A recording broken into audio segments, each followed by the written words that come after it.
Hello dears, welcome back to Xylem Learning. It's me Rima Misana. മക്കളെ നമ്മൾ cultural ഡൈവേഴ്സിറ്റീസിൽ വളരെ important ആയിട്ട് നിങ്ങൾ പഠിക്കേണ്ട ഒന്നാണ് കൾച്ചറൽ ചേഞ്ചസ്, സാംസ്കാരിക മാറ്റങ്ങൾ. അതായത് ഒന്നുമില്ല, നമുക്ക് എന്ത് പഠിക്കാം? Every society has culture. ഓരോ സമൂഹത്തിനും ഓരോ സംസ്കാരമുണ്ട്. സംസ്കാരത്തിൻ്റെ ഘടകങ്ങൾ ഓരോ സമയത്തും മാറ്റങ്ങൾക്ക് വിധേയമാവുന്നുണ്ട്. അപ്പം പ്രധാനമായിട്ടും 3 രീതിയിലാണ് നമുക്ക് കൾച്ചറൽ ചേഞ്ചസ് ഉണ്ടാവുക. അതിലൊന്നാണ് കൾച്ചറൽ ഡിഫ്യൂഷൻ അഥവാ സാംസ്കാരിക വ്യാപനം എന്ന് പറയുന്നത്.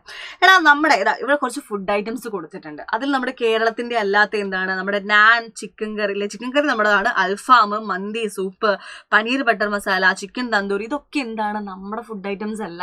അതായത് നമ്മുടെ നാട്ടിലേക്ക് ഒരുപാട് ഗസ്റ്റ് വർക്കേഴ്സ് ഇൻക്രീസ് ആയിക്കൊണ്ടിരിക്കുക അല്ലെ. സോ അവരുടെ ഫുഡും കൂടി നമ്മളോട് കൂടി കലർന്നു അല്ലെ, നമ്മുടെ കൂടി ജീവിതത്തിന്റെ ഭാഗമായിട്ട് മാറി. അതാണ് ചുരുക്കി പറഞ്ഞാൽ കൾച്ചറൽ ഡിഫ്യൂഷൻ എന്ന് പറഞ്ഞാൽ. അതായത് ഒരു സംസ്കാരത്തിന്റെ തനത് സവിശേഷതകള് മറ്റൊരു സംസ്കാരത്തിലേക്ക് കലരുന്നതിനെയാണ് നമ്മൾ സാംസ്കാരിക വ്യാപനം എന്ന് വിളിക്കുന്നത്. ഓക്കെ, അതായത് cultural diffusion refers to the spread of unique aspects അല്ലെ. അതായത് യുണീക്ക് ആസ്പെക്ട്സ്, അതായത് പ്രത്യേക തനത് സവിശേഷതകൾ നമ്മുടെ ഒരു കൾച്ചറിന്റെ കൂടെ കൂടിച്ചേരുക അല്ലെ. ഒരു കൾച്ചർ മറ്റൊരു കൾച്ചറിന്റെ കൂടെ കൂടിച്ചേരുന്നതിനെയാണ് എന്ത് വിളിക്കുന്നത്? കൾച്ചറൽ ഡിഫ്യൂഷൻ എന്ന് വിളിക്കുന്നത്. മനസ്സിലായോ? അതായത് നമ്മുടെ കേരളത്തിലെ ഫുഡ് ഐറ്റംസ് എന്താ അറിയില്ലേ? അപ്പൊ നമ്മുടെ കൂടെ വേറൊരു സംസ്കാരത്തിന്റെ മെയിൻ ആയിട്ടുള്ള തനത് യുണീക്ക് ആയിട്ടുള്ള ആസ്പെക്ട്സ് കലരുന്നതിനെയാണ് എന്ത് വിളിക്കുന്നത്? കൾച്ചറൽ ഡിഫ്യൂഷൻ എന്ന് പറയുന്നത്. നമ്മുടെ നാട്ടിൽ ഗസ്റ്റ് വർക്കേഴ്സ് അല്ലെ. കേരളത്തിലേക്ക് ഒരുപാട് ഗസ്റ്റ് വർക്കേഴ്സ് വരുന്നുണ്ട്, ഇൻക്രീസ് ആയിക്കൊണ്ടിരിക്കുകയാണ്. അവർ വരുന്നതോടൊപ്പം എന്തുണ്ടെന്ന് പറയുന്നത്? There food items also become widely available. അപ്പൊ അവരുടെ ഫുഡ് ഐറ്റംസ് നമ്മുടെ കേരളത്തിൽ അവൈലബിൾ ആയിട്ട് തുടങ്ങി. അതുപോലെ നമ്മുടെ പാനിപൂരി, പനീർ ടിക്ക, ദാൽ മഖാനി ഒക്കെ അവരുടെ ഫുഡ് ഐറ്റംസ്. അതൊക്കെ നമ്മുടെ കേരളത്തിൽ സുലഭമാണ് അല്ലെ. സോ അവര് വന്നപ്പോ നമ്മുടെ ഗസ്റ്റ് വർക്കേഴ്സ് അവരുടെ വേറെ സംസ്കാരമാണ് അല്ലെ. അവരുടെ തനത് സവിശേഷതകളായിട്ടുള്ള ഫുഡ് നമ്മുടെ കേരളത്തിലേക്ക് വന്നു അല്ലെ. സോ അത് കൾച്ചറൽ ഡിഫ്യൂഷൻ ആണ്. നമ്മുടെ സംസ്കാരത്തോട് മറ്റൊരു സംസ്കാരത്തിന്റെ തനത് സവിശേഷതകൾ അല്ലെ കലരുമ്പോഴാണ് അവിടെ കൾച്ചറൽ ഡിഫ്യൂഷൻ ഉണ്ടാവുന്നത്. ഓക്കെ, അതായത് അവിടെ ക്ലോത്തിങ്ങിന്റെ കാര്യത്തിലാണെങ്കിലും ലാംഗ്വേജിന്റെ കാര്യത്തിലാണെങ്കിലും ഫെസ്റ്റിവൽസ് ഒക്കെ നമ്മളോട് കൂടി കേരളത്തിലേക്ക് കലരാൻ തുടങ്ങിയില്ലേ. അപ്പൊ അതാണ് കൾച്ചറൽ ഡിഫ്യൂഷൻ എന്ന് പറയുന്നത്. അതായത് കേരളത്തിൽ അതിഥി തൊഴിലാളികളുടെ എണ്ണം വർദ്ധിച്ചപ്പോ അവരുടെ ഭക്ഷണ വിഭവങ്ങളും ഇവിടെ സുലഭമായിട്ട് ലഭിക്കാൻ തുടങ്ങിയില്ലേ. അതായത് നമ്മുടെ പാനിപൂരി, മസാൽപൂരി, അങ്ങനത്തെ ഫുഡ് ഐറ്റംസ് ഒക്കെ അല്ലേ, അതൊക്കെ നമുക്ക് നമ്മുടെ ജീവിതത്തിന്റെ ഒരു ഭാഗമായിട്ട് മാറിയില്ലേ. അപ്പൊ വസ്ത്രം, ഭാഷ, ആഘോഷം, ഇതൊക്കെ മാറ്റങ്ങൾക്ക് വിധേയമാവുന്നുണ്ട് അല്ലെ. അതായത് ഇത്തരത്തിൽ വിവിധ സംസ്കാരങ്ങൾ സൗഹൃദപൂർവ്വം ഇടപഴകുമ്പോഴാണ് സാംസ്കാരിക വ്യാപനം ഉണ്ടാവുന്നത്. Cultural diffusion occurs when different cultures interact in a friendly manner അല്ലെ. ഒരു ഫ്രണ്ട്ലി മാനറിൽ നമ്മൾ ഇടപഴകുക അല്ലെ. അതായത് നമ്മൾ ഇഷ്ടത്തോടെ ഒരു സംസ്കാരം മറ്റൊരു സംസ്കാരത്തിലേക്ക് കൂടി കലരുകയാണ് ചെയ്യുന്നത് അല്ലെ. നമ്മുടെ ഫ്രണ്ട്ലി മാനറിൽ അത് കലരുമ്പോഴാണ് അവിടെ കൾച്ചറൽ ഡിഫ്യൂഷൻ ഉണ്ടാവുന്നത്.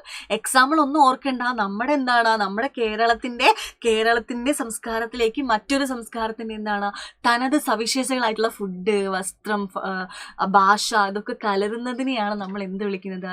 Cultural diffusion. നമ്മുടെ കേരളത്തിലേക്ക് ഗസ്റ്റ് വർക്കേഴ്സ് ഒക്കെ വന്ന സമയത്ത് അവരുടെ ഫുഡ് ഐറ്റംസ്, അവരുടെ വസ്ത്രധാരണ രീതി, അതൊക്കെ നമ്മുടെ ലൈഫായിട്ട് മാറി അല്ലെ. നമ്മുടെ ലൈഫിനോട് കൂടി ചേരുകയുണ്ടായി. ഓക്കെ, അതാണ് ഫസ്റ്റത്തെ മാറ്റം കേട്ടോ. ഫസ്റ്റത്തെ മാറ്റം അതാണ്. ദെൻ അടുത്തത് അക്കൾച്ചറേഷൻ അഥവാ അന്യ സംസ്കാരം ആർജിക്കൽ എന്ന് പറയാം. നമ്മൾ ഈ ചാപ്റ്ററിൽ നമ്മളൊരു കുട്ടിയിലെ റിതിനെ കുറിച്ച് പഠിച്ചില്ലേ. റിതി നമ്മുടെ നാട്ടിൽ കേരളത്തിലെ ഒരു സ്കൂളിൽ പഠിക്കുകയാണ് അല്ലെ. പക്ഷെ അവൾ ഗസ്റ്റ് വർക്കർ ആയിട്ടുള്ള പാരന്റ്സിന്റെ മകളാണ് അല്ലെ. ശരിക്കും അവളുടെ സ്ഥലം എവിടെയായിരുന്നു? യെസ്, അവള് അങ്ങ് രാജസ്ഥാനിലായിരുന്നു അല്ലെ. അവൾ അവിടെ തീജ് ആഘോഷിക്കാൻ പോയില്ലായിരുന്നു. അവളുടെ നാട്ടിലെ ഉത്സവമായ തീജ് ആഘോഷിക്കാൻ പോയില്ലേ. അപ്പൊ അത് മാത്രല്ല, അവൾ എന്ത് ചെയ്തു? തീജ് കഴിഞ്ഞതിന് ശേഷം നമ്മുടെ കേരളത്തിന്റെ ഓണം ആഘോഷിക്കാനും അവൾ എത്തിയിട്ടുണ്ട്. അതായത് അവളുടെ സ്വന്തം കൾച്ചറിന്റെ കൂടെ, അവളുടെ സ്വന്തം സംസ്കാരത്തിന്റെ കൂടെ നമ്മുടെ സംസ്കാരം അവൾ പഠിച്ചെടുത്തു അല്ലേ. അതാണ് അക്കൾച്ചറേഷൻ അഥവാ അന്യ സംസ്കാരം ആർജിക്കൽ എന്ന് പറയുന്നത്. ഋതി സ്വന്തം നാട്ടിലെ തീജ് ആഘോഷത്തിന് ശേഷം നമ്മോടൊപ്പം ഓണം ആഘോഷിച്ചിട്ടില്ലേ? സ്വന്തം സംസ്കാരം പഠിച്ചെടുക്കുന്നതോടൊപ്പം, അതായത് നമ്മുടെ സ്വന്തം ഋതി അവളുടെ എന്താണ് സ്വന്തം സംസ്കാരം പഠിച്ചെടുക്കുന്നതോടൊപ്പം മറ്റൊരു സ്ഥലത്തെ സംസ്കാരം കൂടി എന്താണ് പഠിച്ചെടുക്കുക അല്ലെ. ഋതി അവളുടെ രാജസ്ഥാൻ കൾച്ചർ പഠിച്ചെടുക്കുന്നതോടൊപ്പം അവൾ മറ്റൊരു സംസ്ഥാനത്ത് നമ്മുടെ കേരളത്തിൽ എന്താണ് സംസ്കാരം കൂടി പഠിച്ചെടുക്കുക ചെയ്തത് അല്ലെ. അതാണ് അക്കൾച്ചറേഷൻ അഥവാ അന്യ സംസ്കാരം ആർജിക്കൽ എന്ന് പറയുന്നത്.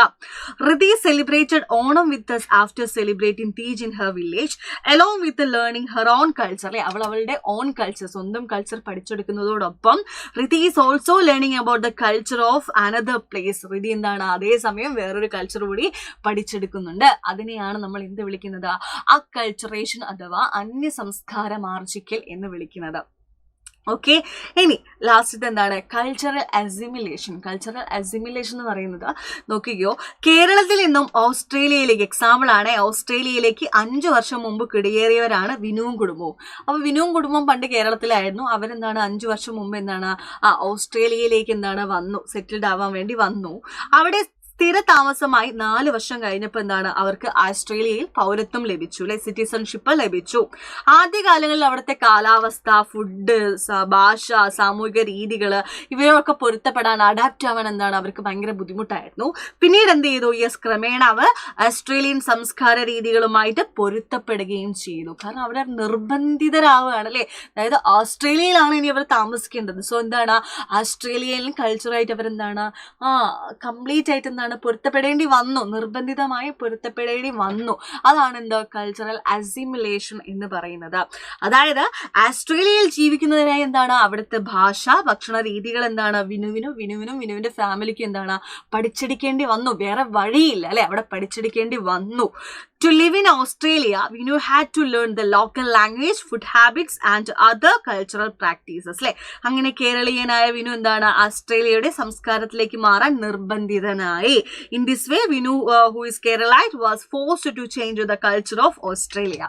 അതാണ് കൾച്ചറൽ അസിമിലേഷൻ അല്ലെ. നമ്മൾ നിർബന്ധിതമായിട്ട് പഠിക്കുകയാണ് അല്ലെ. മറ്റൊരു കൾച്ചർ നമ്മൾ എന്താണ് പഠിച്ചെടുക്കുകയല്ല, നമ്മൾ അതിൽ അഡാപ്റ്റ് ആവേണ്ടി വരികയാണ്. അതാണ് കൾച്ചറൽ അസിമിലേഷൻ എന്ന് പറയുന്നത്. എന്തായാലും നിർബന്ധമായിട്ട് മക്കളെ പഠിക്കേണ്ട കാര്യങ്ങളാണ് ഈ 3 എണ്ണമായാലും കേട്ടോ. ഋതിനെ സംബന്ധിക്കുകയാണെങ്കിൽ ഋതി നമ്മുടെ കേരളത്തിൽ വന്നപ്പോൾ അവൾക്ക് ഇഷ്ടപ്പെട്ടില്ലേ, അവൾ എന്താണ് സ്വന്തം കൾച്ചറിനോടൊപ്പം മറ്റൊരു കൾച്ചർ പഠിക്കുകയാണ് ചെയ്തത്. അതെന്താണ് അന്യ സംസ്കാരം ആർജിക്കൽ, അക്കൾച്ചറേഷൻ. പക്ഷേ സാംസ്കാരിക അസിമിലേഷൻ, അതായത് സാംസ്കാരിക സംശീകരണം എന്ന് പറഞ്ഞാൽ എന്താണ് നമ്മുടെ കൾച്ചർ കംപ്ലീറ്റ് ഒഴിവാക്കിയില്ലേ. കേരളീയനായ വിനു അവൻ്റെ കൾച്ചർ കംപ്ലീറ്റ് ഒഴിവാക്കി പുതിയൊരു കൾച്ചർ അല്ലേ, ഓസ്ട്രേലിയയിലെ പുതിയൊരു കൾച്ചർ എന്താണ് അവിടെ നിർബന്ധിതനായിട്ട് പഠിക്കേണ്ടി വരികയാണ് ചെയ്തത്. അതാണ് എന്താ അക്കൾച്ചറേഷനും കൾച്ചറൽ അസിമിലേഷനും തമ്മിലുള്ള വ്യത്യാസം എന്ന് പറയുന്നത്. അപ്പൊ ഈ 3 രീതിയിലാണ് എന്താ കൾച്ചറൽ ചേഞ്ചസ് ഉണ്ടാകുന്നത്. 3 ways ആണെന്ന് മിസ് പറഞ്ഞില്ലേനോ. അപ്പൊ ഇത് എന്തായാലും എൻ്റെ മക്കളെ പഠിച്ചിരിക്കണം കേട്ടോ. ഇമ്പോർട്ടൻ്റ് ആയിട്ടുള്ള ഒന്നാണ് cultural diffusion, cultural assimilation and acculturation. ഇത്രയും കാര്യങ്ങൾ നിർബന്ധമായിട്ട് എൻ്റെ മക്കൾ പഠിക്കുക. ഓക്കെ, ഇതേപോലത്തെ വീഡിയോസ് ആയിട്ട് മിസ് ഇനിയും വരും. Bye guys.